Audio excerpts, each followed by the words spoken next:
Water sucks. It really, really sucks. Except that it doesn't suck. Without it, you're gonna die. Water, it's a thing. If you don't drink water, you will die. I don't know if you know this, but you're approximately 70% water. Also, BT dubs. We're talking about water today. National Preparedness Month. September of every year is National Preparedness Month. Water, it's a thing. The standard rule of thumb that's thrown out by 95+% of prepper channels and books and novels and all the other things is a minimum of 4 quarts, aka 1 gallon, aka 3.78 liters of water per person per day. That is drinking water, and you will not die if you drink a gallon of water per day. In your everyday life, you should drink at least a gallon of water per day anyway. Keeps your kidneys happy, and it might make you pee a lot, but you will be hydrated. You don't die from drinking a gallon of water a day. Do 75 hard, by the way, while you're at it, but I digress. But from a preparedness standpoint, a lot of people are like, yeah, you need a gallon of water per person per day. Yeah, to not die. Here's the thing, though. In actuality, if I look at actual off-grid water consumption while doing things like Grindstone Ministries deployments to disaster areas or training in the field, what I found is I at a minimum drink 6 quarts, which is 1.5 gallons a day. A lot of times it's a lot closer to 8 quarts when you're doing strenuous activity and or it's really hot outside. So if I'm going to drink 8 quarts in a day, that immediately puts me at a 1 gallon per day deficit. Just me, not anybody else in the house. Also, if you're engaged in strenuous activity, you should get oral rehydration salts. If you're doing a lot of sweating and or it's very hot outside and or you're doing a lot of strenuous activity, movement, heavy rucksacks, digging holes, etc., every gallon of water for every gallon of water you drink, 1 quart of that gallon should have oral rehydration salts in it to maintain your electrolytes. And contrary to popular belief, those electrolytes are not going to give you high blood pressure. You'll piss out what you don't use. So I recommend for long-term water storage a minimum of 3 gallons of water per person per day. The reason for that is if we go with 1 gallon to drink, and again, that's a minimum, 1 gallon to drink, that gives us 2 more gallons. 1 gallon for food prep, because a lot of prepper food is dehydrated, ergo there's no water in it and you need water to reconstitute it.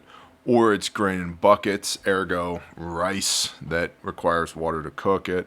Or it's freeze-dried, ergo it takes water to reconstitute it. So you need water to cook with, right?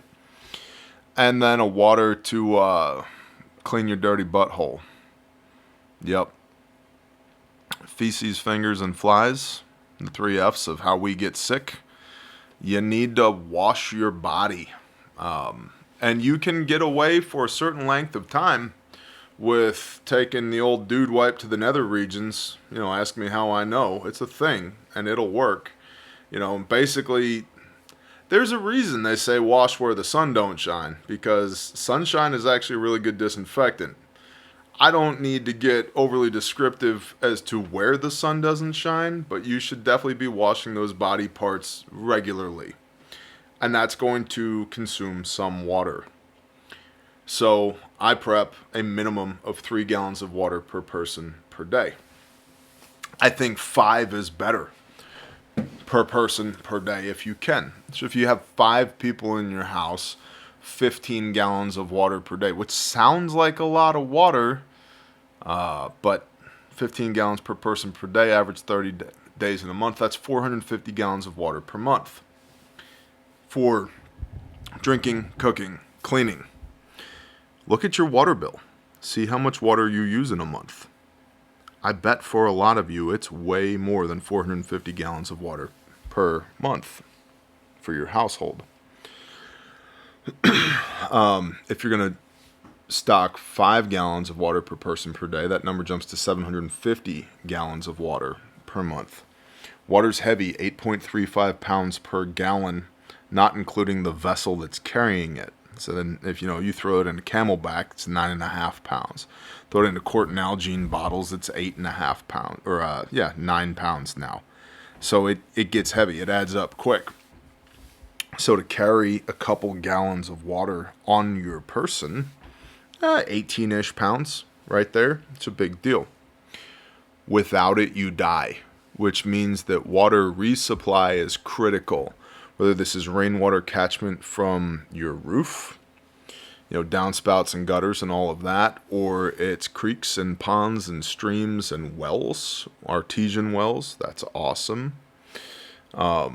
Stock tanks, cisterns, all of that's awesome. Understand that predators hunt at water sources. It's a thing. They just do. And so if you have to go off property to acquire water, that is a tactical operation. You should have separate vessels for gathering water as compared to holding water. Because if you're going to go, for example, to the pond, maybe you live in a neighborhood somewhere and it's got a pond.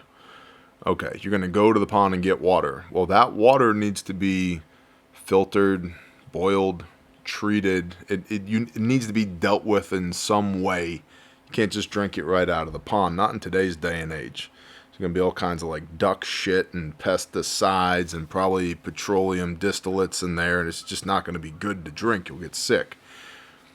So, like a method, and I'm not saying I recommend this course of action, but it's a method. Garden cart, 5-gallon buckets, lids. Fill the buckets up, put the lids on, put them on the garden cart, roll the garden cart back to the house. If you can get 6 buckets on the garden cart, let's see, a 5-gallon bucket full of water is approximately 43 pounds times 6, so you're approximately 258 pounds. 260 pounds that you got to roll back on the garden cart. And hopefully, while nobody's shooting at you in Sniper Alley or others are acting upon you, it's a thing, right? But you can move water that way. If, you can get transfer tanks. I have a 30-gallon water transfer tank on the back of one of our 4-wheelers that I use for watering the sheep every day. But the water's got to come out of the ground in order to fill the tank. And there's got to be gasoline to run the 4-wheeler, right? So you want to audit your systems there as far as water delivery. The water bob is something that I recommend to people if you are prepping for any interruption in services.